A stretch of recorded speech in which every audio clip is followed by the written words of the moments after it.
In this video, we are going to see how multilinear regression can be implemented using Python packages in a complete sense. The idea here is to learn the implementation of multilinear regression practically, but not on the increase in accuracy concepts or the decrease in loss. So coming to linear regression, it's a supervised machine learning technique trying to predict or trying to find a regressor line fitting the independent variables given as x1, x2 and so on till xn to an output name specified as y.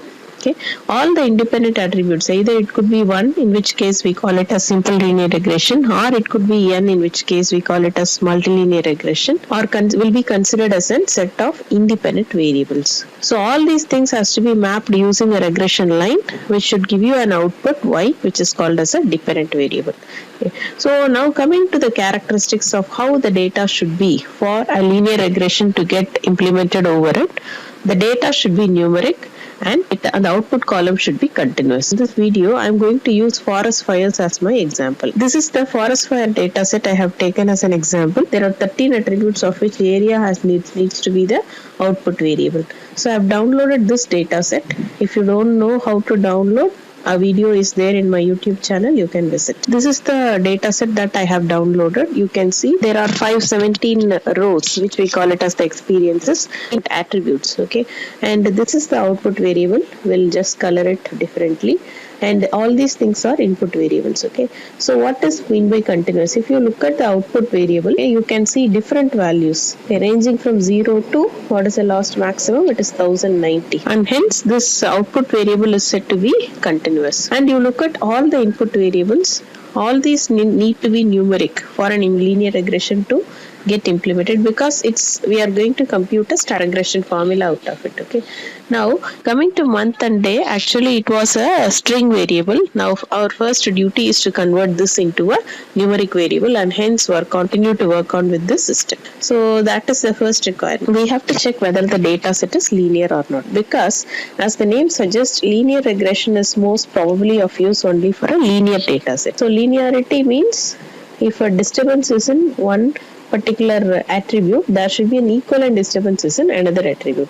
The disturbance in the sense, it could be increase or decrease. Okay, if you have two attributes x and y, if there is an increase in x, okay, if it leads to either an increase in y or decrease in y, we say the data set is linear, otherwise it is non-linear. Okay, so when you have a linear data set, you will probably can fit a straight line, okay, or an optimal straight line to the connecting the data points that you have. Now, what are the ways to check the linearity? You can use correlation. Correlation, it states how much is the impact of one variable or another.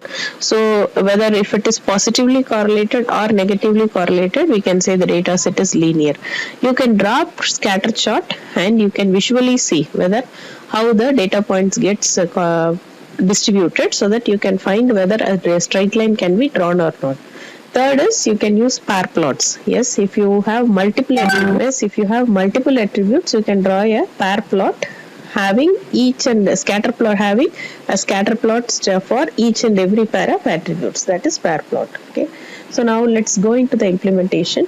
I have used different packages: NumPy for performing numeric operations, Pandas for performing creating the data frames, Seaborn for visualization, and from sklearn I have imported two libraries. One is the linear model, which has the implementation of linear regression, and Metrics, which has the implementation of loss functions. Okay, and this is again PyPlot, again visualization, all those we have done. And I already have downloaded the forest fires dataset and I have stored in this path, and I'm going to read it to create a data frame. So having done that, so let me execute parallelly.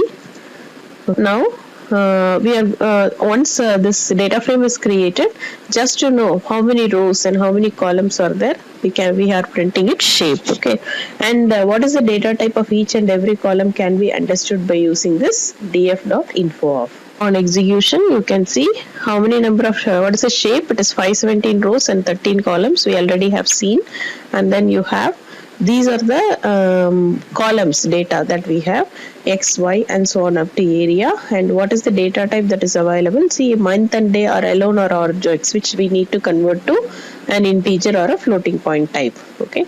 Now our output is area, right? Our output variable is area. Hence, to understand how the values are being distributed, I just have printed the minimal value and the maximum value on that particular attribute, and I'm drawing an histogram to understand what is the range of values that was maximally distributed on that particular attribute. Okay, let us execute and show. The minimal value is 0, maximum value is 1090. You can see if you draw if we have drawn a histogram, more 90% of the values lie between 0 to this around this 100 or something. The data is mostly skewed towards 0, and probably we may not get a possible required accuracy on linear regression alone. But since it is only for understanding of implementation, okay, we'll proceed. Okay, then we'll see how to draw a visualization charts for better understanding. Here what I did, sb.pairplot. What the meaning of pair plot is, if you have n number of attributes on your data set, you can understand how each and every attribute is related to each other by using a pair plot. Okay, here you can restrict for, because there are 13 attributes, 13 cross 13 will be very meager and you cannot visualize, and hence you can restrict to whatever be the number of attributes that you want to see. Okay, and here there are 13 attributes, and hence if we start with drawing a pair plot for all 13 by 13, you will be end up with a very messy graph where we cannot able to visualize. Okay, and hence you can there is a possibility to choose draw a pair plot having only specific attributes also. That's what I did. Variables VA, RS is an parameter for that, and then I am using only RH and the wind as the parameters. Hue is the day. What does it mean? I am going to draw this particular pair plot with hue signal to look like. You can see a pair plot between RH and then wind. Okay, so having the hue. Okay, using the day as the hue. There is one specific point about this pair plot. You can see on the diagonal only a histogram is always being plotted. Okay, so the scatter plot is being plotted on the other for the other attributes, because within the same parameter RH versus RH, what should be plotted. Okay, so it's a very good concept that the histogram values are being plotted. Okay, and then these are the scatter chart. By using the scatter chart, we can decide whether there exists a linearity between these two or not. And now, since we already have seen that the linear regression can only accept numerical values and not your objects or strings, we are converting this to a number. Okay, so and these are the statement that month we are going to replace January to December to 1 to 12, and day we are replacing to 1 to 7. We are using in place is equal to 2 to make the this application on the same data set itself. Okay, so once you execute, you can see all the month and dates got changed. Okay, so these are all pre-processing of what we did. Okay, and one more pair grid. Instead of pair plot, we have another special graph called pair grid. Okay, so wherein the advantage here I'll show you. Here if you see, this set of graphs are symmetrical, right? Whatever you see below the diagonal, it will be one and the same on the upper diagonal. So it is not much of use. We are wasting the purpose, right? So, and hence pair grid came into practice. I'm going to draw a pair plot between temp and DMC. But the concept here is that you can draw three different plots in the same pair plot itself. So the diagram will be divided into three parts: one above the diagonal, one below the diagonal, and one is on the diagonal. What I did is I have mapped the upper part of the grid using a scatter plot, and lower part using a line plot, and the diagonal using a histogram. Okay, so you can see how it beautifully gives us the results. Yeah, you can see. See, I have drawn a histogram on the diagonal. On the top you have a scatter chart. On the below the diagonal you have a line plot. Okay, so different graphs can be combined to give a better visualization. Okay, and I have written and I have commented two instructions to drop the columns if at all you need. Okay, these are the ways to drop a column. Next, we are going to see the correlation. So how to calculate the correlation? df.corrf, and I'm storing it in another data frame called df1. When you print, you can see, and for the same correlation value, calculated correlation value, we are drawing a heat map. So this is the calculated correlation value between x and x. It is always 1 down the diagonal, and this is also symmetric. Okay, so between month and x it will be same as x and month. Okay, so you can see here you cannot we are not able to find a perfect correlation, linear correlation, be it in your positive or in your negative on the complete data set. It's almost okay. Now you look at area is your output variable. Area is our output variable, and hence we need to check the linearity of this area with the other attributes. You look at all the parameters. Okay, they are correlated with the area. You can see almost all values are very low, and hence we could see only temp is the only attribute that is positively correlated to an extent. Okay, this is the heat map. Actually, you can again spread the heat map for df1 of, you can give you can draw the heat map only for some parameters and you can see, or else you can increase the size of the figure, you can store and then you can see, because it is too much. Okay, once this visualization is over, our next step is to identify whether the data set has a missing value or not. Okay, the df dot is null of dot sum of. So I'm trying to check whether the data from is having a null value, if at all, how much. Okay, is it giving by sum?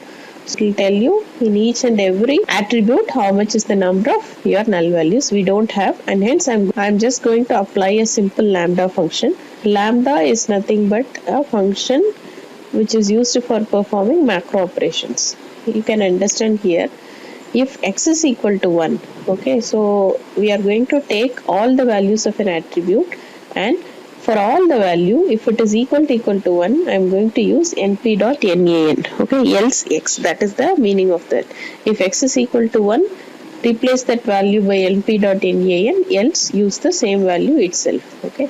So when the x attribute is equal to 1, I am going to set the value of y attribute to be np.nan. When the value of x attribute is 1, okay, so I'm going to set the value of y attribute to be not a number. Okay, so that's what I'm going to do with this. So again, after having done that, I'm going to print. Okay, so df, I'm just going to print. We are going to print whether how many number of nans are there. This also, in order to make it convenient. Okay, first it is printing. When x is equal to 1, you just see all the y values are replaced by nans. Okay, and then it is printing how many null values are there. See, for x and everything it is 0, but for y it is 48, meaning that 48 rows are having the x values in their x attribute to be 1. With NaN inserted onto the data set, now we will see how to fill up these missing values using the mean of an attribute. Okay, so these are all just instructions which can make you understand how to fill up the columns. That's it. These are not the mandatory component that needs to be performed. Only if it is missing value is available, we need to perform the filling up operation, otherwise not necessary. So just I'll remove the comments one by one and execute and show you. Now you can see, so df of the data frame of what is that we are going to print. How many rows are there with a particular target value. My target is df of x attributes value should be equal to 1. Okay, so how many? It is 48. Okay. Why is so showing 0? Because it all has not a number attribute. That's why it is shown. So in a variable called target, I am going to fill up the mean of the attribute y. Okay, so df of y dot mean of will give you the mean of that column. Okay, I'll just print and show you. Okay, you see 5.044 is the mean of the y column. Okay, so since we have filled up 48 rows with NaN, the mean which you have seen earlier will change. Okay, now we are going to fill up this mean not to all the rows, 48 rows, but to the rows where the FMMC value is greater than 90. Okay, so first I'm going to fill df of y. The y columns is what we are going to fill. What is the condition you need to impose? df of FFMC is greater than 90.0. So among the 48 not a number, you are going to fill up only those values where FMMC is greater than 90. Okay, so that is what we are doing, and then we will check whether further null values are there in the array or not. That is, so it will throw you a warning stating that only a part of your rows has been updated. That is correct, and hence that is what we want. So you could see 4 is the number of rows still are there with NaN. Okay, so now once done this, now I am moving to filling up those 4 rows with the mean value. df dot fill Na of df of y dot mean of comma in place is equal to true. Okay, and then we are trying to print. Now it should show 0. Okay, you can see now all the missing values have been filled up, and you can see the missing value is not there again. So we can back to the pavilion, but we have changed some of the entries that are there available with y. Okay, so we'll print the columns, and we have 517 rows and 13 attributes. Now as usual, like how we have seen in the linear regression, here from sklearn we have to import a class called linear model, otherwise a package.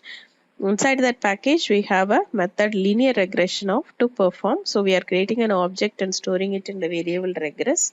I am going to divide the entire data set into input datas and the output datas. Okay, so the data frame, we are going to take the data frame values and store it in an array, so that it will be easier for us to do. Okay, so the array, otherwise called as a list over here. Df, then how to print it? Just you can give df2. It will tell you how many number of rows and you can print and see how the df2 is now in the form of a list. Okay, so it is a matrix, actually it is a 2-dimensional list. Now we are going to divide it into x and y. X represents your input numbers and input attributes, y represents your output variables. So df2 of, so this represents all the rows. Okay, so 2 parameters separated by comma. The first parameter states how many rows you want to segregate. Second parameter states how many columns you want to segregate. So all rows we are taking. Now that I am not splitting into training and testing, I am going to use all the 517 rows for training and 517 rows for testing. Okay, so colon, and then what are all the column values? We have to start with 0 and move towards 12. So that is what we have given. So 0 to till 11 will be taken. Okay, as usual. So train underscore y is equal to, where is the output column? It is indexed with 12 because it is the 13th attribute, so it will be indexed with 12. So all the rows, so colon is given, comma, what is the index? It is 12. Okay, since it is one index, it was directly given. So I'll comment this and check. We have printed the shape of that. Input shape is 517 rows, comma 12 columns. The output row is 517, comma 1 column. So once done that, now normalization is what we are going to apply. In sklearn.preprocessing package, we have a sub package called minmax scalar. So for performing minmax normalization, so ms dot, the method available is fit transform. Keep in mind that we won't normally go for normalizing the entire data set. Rather, we will proceed for normalizing only the input attributes. That's a general convention. So pass this, and I'm going to store it in the same array. So you can print and check. See, all the values are normalized between 0 to 1. Okay, so once done that, we go for regression line fitting. So it can be done only with a simple command called dot fit. Regress is the object of linear model, that is linear regression. So dot fit. Okay, what are the parameters? So how to fit? You have to take in all the input parameters and you have to fit in into using the output called y. That's it. Okay, train x and train y are what we have given. So now once done that, we are printing the coefficients. How many coefficients do we need should come now? Equal to an regression equation of the format. Okay, y is equal to m naught x naught plus m1 x1 plus and so on up to how many such attributes are there? We have in total 13. So the 13th attribute is a output column. So 12 attributes indexed with 11. So M11 X11. Okay. Plus what is the intercept? Intercept we can you say it as C. Y is equal to mx plus C. Here we call it as bias.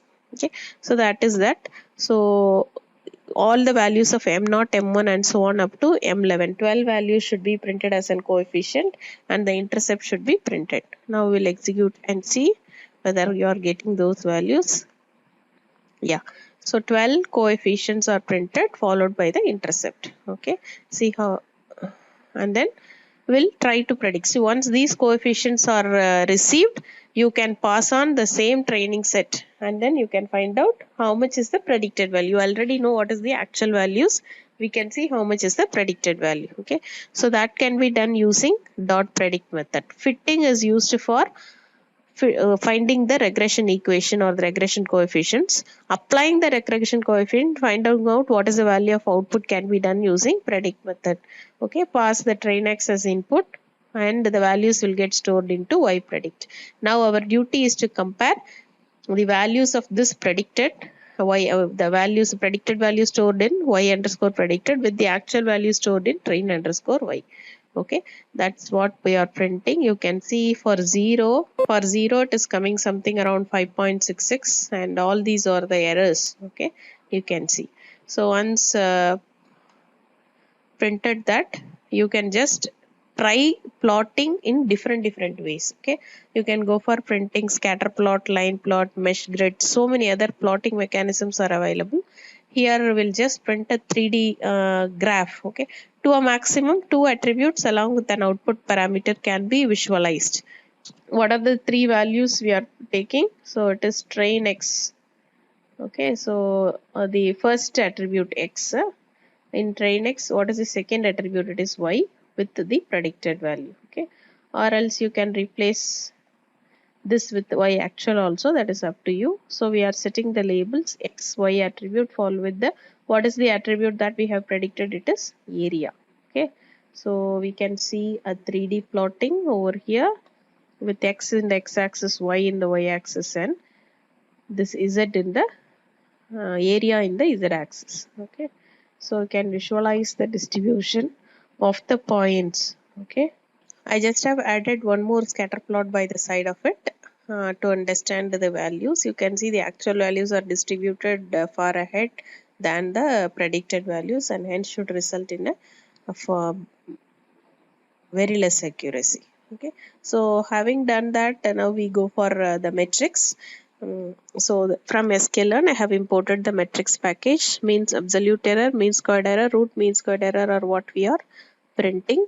So the error should be printed between actual values and then the predicted values. We say the actual values lie in train underscore Y, the predicted values lie in Y underscore predicted. Okay, so print it.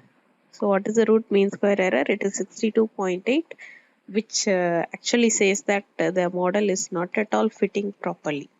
Okay, so it's just an this exercise is to learn how to do complete pre-processing, analysis, regression fitting, and an analysis of the results that you are getting as an output of linear regression. Okay, thank you.